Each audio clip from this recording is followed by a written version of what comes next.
Songs பத்தி நீங்க நினைக்கிறீங்க? ஒரே ஒரு சாங் தான் வரும். அதுல சவடிக்கா சாங் வரும். அது வந்து டு யூ திங்க் ஓகே வைக்கணும்னு நம்ம டைரக்டரை ஃபோர்ஸ் பண்ணி வச்ச மாதிரி இருந்ததா? எனக்கு அவரே ஃபோர்ஸ் பண்ணாங்களா இல்ல அவரே ஆசைப்பட்டு வச்சாரா எனக்கு அது தெரியல. பட் சவடிக்கா பாட்டு இந்த படத்துக்கு தேவையான்ற ஒரு கேள்வி எனக்குள்ளேயே இருந்துச்சு. உண்மை. ஐ திங்க் இந்த மாதிரி இடங்கள்ல தான் மக்களை ரொம்ப ஷாக் பண்ணிடக்கூடாது. ஏன்னா ஏற்கனவே இந்த படம் என்னென்ன பண்ணுது பாருங்க.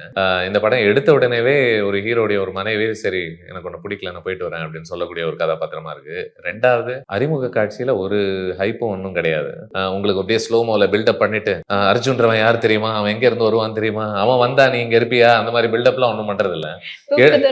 ரொம்ப நார்மல் அவர் பாட்டுக்கு நார்மலா அப்படி திரும்ப பார்த்துட்டு அவர் பாட்டுக்கு ஏதோ வேலையை செஞ்சுட்டு இருக்காரு. சோ இது எல்லாத்துலயுமே இந்த படம் சில விஷயங்களை உடைக்குது.